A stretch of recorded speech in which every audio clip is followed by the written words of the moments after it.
Ines Nirmala dan juga narasumber kita yang terhubung secara virtual yaitu Ibu Maulani Rotinsulu, Ketua Umum HWDI, Bapak Yosana Inggolan, penulis kajian dari HWDI, dan juga Ibu Lady Ambat, Kepala Dinas Sosial Kota Bitung, Sulawesi Utara yang menggantikan Bapak Maurits, Wali Kota Bitung yang tadi sudah pamit ya dari siaran Ruang Publik. Terima kasih Bu Lady, apa kabarnya?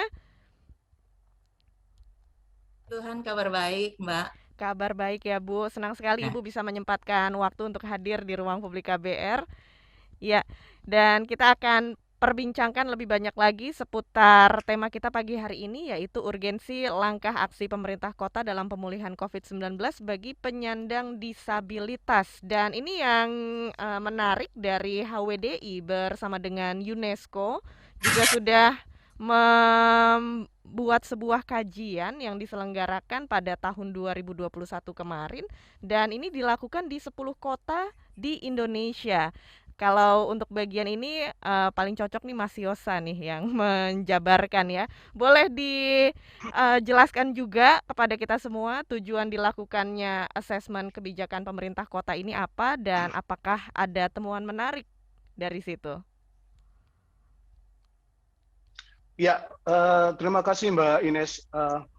Jadi tujuan dari asesmen kebijakan terkait dengan pemulihan COVID-19 ini, yang utamanya adalah kita ingin tahu seberapa jauh pemangku kebijakan dalam hal ini pemerintah kota sudah melakukan pemulihan COVID-19 yang bersifat inklusif, artinya ramah kepada penyandang disabilitas. Nah, itu tujuan utamanya. Nah, kemudian turunan-turunan dari tujuan utama ini adalah kita ingin tahu apakah teman-teman di pemerintahan kota itu sudah melakukan implementasi surat edaran Kemenkes terkait dengan percepatan vaksinasi kepada kelompok rentan. Yang salah satunya adalah penyandang disabilitas. Tadi Ibu Maulani sudah sebutkan ya bahwa sudah ada surat edaran Kemenkes yang dikeluarkan supaya kelompok rentan, salah satunya penyandang disabilitas, untuk segera divaksin ya bersama dengan lansia dan anak-anak. Jadi kita ingin tahu seberapa jauh itu sudah disosialisasi dan sudah diimplementasi. Kemudian turunannya lagi adalah kita ingin mengetahui apakah program-program yang dicanangkan oleh pemerintah, vaksinasi, program perlindungan sosial, termasuk bantuan sosial, peningkatan ekonomi dan UMKM, itu sudah menyasar kepada target yang juga mengarah kepada penyandang disabilitas. Jadi tidak bersifat umum. Tadi saya sebutkan karena kelompok penyandang disabilitas ini adalah kelompok rentan, maka harus ada affirmative action ya, berupa prioritas yang diberikan kepada mereka untuk mereka mendapat berapa jauh implementasi surat edaran Kemenkes.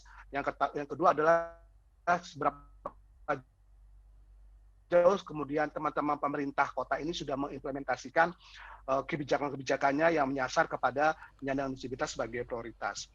Nah, yang ketiga adalah kita ingin tahu apa saja sih tantangan-tantangan yang dihadapi oleh pemerintah kota ketika melakukan implementasi kebijakan pemulihan COVID-19 ini yang bersifat inklusif. Nah, jika memang ada tantangan dan kendala, yang harus dilakukan adalah mungkinkah kita melakukan kolaborasi dengan teman-teman masyarakat penyandang disabilitas, organisasi penyandang disabilitas, sudah menyertakan teman-teman organisasi penyandang disabilitas. Jadi tujuan ketiga adalah bagaimana bisa melakukan kolaborasi dengan organisasi-organisasi penyandang disabilitas terkait dengan pemulihan COVID-19. Karena mereka yang paling tahu sebetulnya juga mengenai keberadaan penyandang disabilitas, bagaimana kondisi dan situasinya mereka di lapangan. Jadi itu Mbak Ines tujuan dari asesmen ini. Ya, baik. Nah, kalau hasil atau temuan menarik dari asesmen ini apa yang bisa dibagikan bagi pendengar kita? Uh, Kalau key findings yang bisa kita sampaikan di sini adalah soal masih minimnya penyandang disabilitas yang melakukan vaksinasi. Ya, hampir sebagian besar pemerintah kota itu sudah melakukan vaksinasi kepada penyandang disabilitas. Tapi jumlahnya itu sangat tidak memadai jika kita menyandingkan dimiliki oleh teman-teman pemerintah kota ini data-data yang sifatnya program yang misalnya dari dinas sosial saja, kemudian tidak lakukan koordinasi atau tidak menggunakan data-data makro yang sudah tersedia. Akibatnya adalah itu tadi penyandang disabilitas masih sangat minim untuk melakukan vaksinasi. Kalau yang paling kecil misalnya di pemerintah kota Bitung tadi ya, itu kurang dari 10%. Kemudian dari pemerintah kota Mojokerto itu sudah agak lumayan karena mereka di Jawa ya, karena tadi sudah disebutkan ada program khusus di Jawa, itu hampir 85% tuh penyandang disabilitasnya sudah divaksin. Jadi itu soal vaksinasi. Jadi vaksinasi masih sangat minim buat penyandang disabilitas. Yang kedua adalah soal tadi bantuan-bantuan sosial kepada penyandang disabilitas dan peningkatan ekonomi juga tidak ada prioritas kepada teman-teman penyandang disabilitas. Dan ini sekali lagi juga karena soal data dan soal keterlibatan organisasi penyandang disabilitas terkait dalam pemulihan COVID-19. Ya, itu dua hal. Dan yang ketiga yang menurut saya juga sangat penting adalah soal informasi yang disebarkan terkait dengan COVID-19 dan pentingnya vaksinasi ini belum accessible buat penyandang disabilitas. Sehingga menjadi sangat mungkin informasi yang diberikan itu keliru atau berita-berita hoax itu sampai ke tangan mereka dan mereka tidak melakukan vaksinasi tadi sudah disebutkan oleh Mbak Maulani ya. Jadi itu temuan-temuan penting sebetulnya dari hasil asesmen yang kami lakukan, Mbak. Ya, baik. Terima kasih Pak Yosa sudah membagikan hasil kajiannya. Ini sekarang saya mau ke Ibu Lady, Kepala Dinas Sosial Kota Bitung. Berdasarkan hasil asesmen yang sudah diselenggarakan oleh HWDI dan juga UNESCO, ini menyebutkan bahwa vaksinasi bagi penyandang disabilitas masih minim dan juga termasuk bantuan sosial masih minim serta informasi masih belum aksesibel. Bagaimana tanggapan Anda sebagai Kepala Dinas Sosial terhadap hasil asesmen tersebut? Silakan Bu Lady. Ya, terima kasih.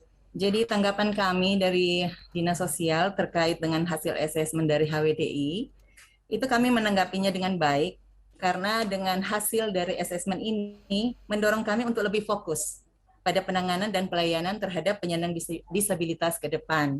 Seperti kata Pak Wali Kota Bitung tadi, bahwa untuk penanganan penyandang disabilitas ini kerjanya kerja keroyokan, bukan hanya kerja dari Dinas Sosial, tetapi ini kerja malendong, istilah orang Manado. Jadi semua pihak harus terlibat dalam penanganan pemenuhan hak-hak untuk penyandang disabilitas. Demikian, Mbak. Iya, baik. Kalau untuk bentuk edukasi atau sosialisasi agar informasi yang diterima bagi teman-teman disabilitas ini bisa lebih mudah, apa yang dilakukan? Ya, seperti yang saya sampaikan tadi, bahwa untuk penanganan terhadap penyandang disabilitas ini merupakan kerja keroyokan atau kerja malendong, orang Manado bilang. Jadi kita memberikan sosialisasi, memberikan informasi tentang pelaksanaan vaksinasi ini, khususnya kepada para penyandang disabilitas, dengan melibatkan semua unsur. Jadi ada melibatkan pendamping disabilitas, kemudian juga ada relawan, ini ada Dek Cira di sini yang begitu sangat aktif ya dengan penanganan untuk penyandang disabilitas ini. Kami melakukannya dengan door to door, dari pintu ke pintu, dari rumah ke rumah untuk melaksanakan sosialisasi ini, termasuk juga melalui media sosial. Jadi lewat media sosial ada di pemerintah Kota Bitung itu namanya Ruang Sepakat, Mbak. Jadi setiap tanggal 3 itu dilaksanakan Ruang Sepakat, di mana masyarakat itu bisa berkomunikasi dengan pimpinan kami, dalam hal ini Pak Wali Kota, Pak Wakil Wali Kota, dengan melibatkan seluruh kepala perangkat daerah. Jadi ketika ada permasalahan di wilayah, termasuk juga melibatkan penyandang disabilitas, Mbak.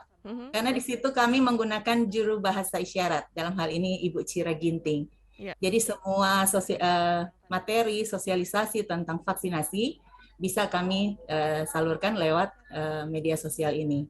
Oke. Kemudian dalam rangka juga sosialisasi dalam rangka penanganan vaksin ini, dari pemerintah Kota Bitung juga, Mbak, kami menyiapkan paket sembako untuk dalam rangka percepatan pelaksanaan vaksinasi, termasuk di dalamnya untuk para penyandang disabilitas. Jadi ketika mereka mau melaksanakan vaksinasi, kami memberikan paket sembako berupa 5 kilo beras, 2 liter minyak bimoli, dan 1 kilo gula pasir. Ya, Demikian. baik. Oke, terima kasih tanggapannya Ibu Lady ya. Dan ini berikutnya kita beri kesempatan bagi pendengar kita yang bergabung lewat telepon, yaitu Anang di Bengkulu. Boleh kita angkat dulu teleponnya ya. Selamat pagi Anang. Halo, selamat pagi Bu. Ya, Anang apa yang mau disampaikan atau ditanyakan dan pertanyaannya Ya, mau ditujukan kepada siapa? Silahkan. ya ini saya baru buka, jadi saya nggak nyimak dari awal, cuman sepintas saya dengar mengenai ini ya untuk penanggulangan pandemi COVID-19 khususnya untuk kaum disabilitas gitu Ya, ya. betul. Ya, yang saya ingin tanyakan ini ada penawaran program apa? Mungkin ada semacam akses untuk kaum disabilitas untuk untuk perkembangannya, untuk kemajuannya, mungkin ada bantuan apa gitu. Ya. Dari mana dan dari organisasi apa misalnya kan? Ya. Ya, Oke. begitu Bu. Baik, iya. Pak Anang, apakah juga penyandang disabilitas? Apakah kita boleh tahu? Oke, sudah ditutup teleponnya ternyata ya. Oke, baik, terima kasih atas komentarnya Pak Anang di Bengkulu dan kita akan lanjutkan siaran Ruang Publik KBR, tapi sekarang kita harus jeda dulu sejenak dan bagi Anda yang ingin bergabung bisa menghubungi lewat telepon bebas pulsa di 0800245793 dan juga bisa menghubungi lewat WhatsApp di 0812 1188181 serta siaran Ruang Publik KBR hari ini juga bisa disimak di YouTube di channel Berita KBR ya. Dan kita juga menghadirkan juru bahasa isyarat di siaran hari ini untuk mengakomodir teman-teman disabilitas. Jadi jangan kemana-mana, tetap di Ruang Publik KBR.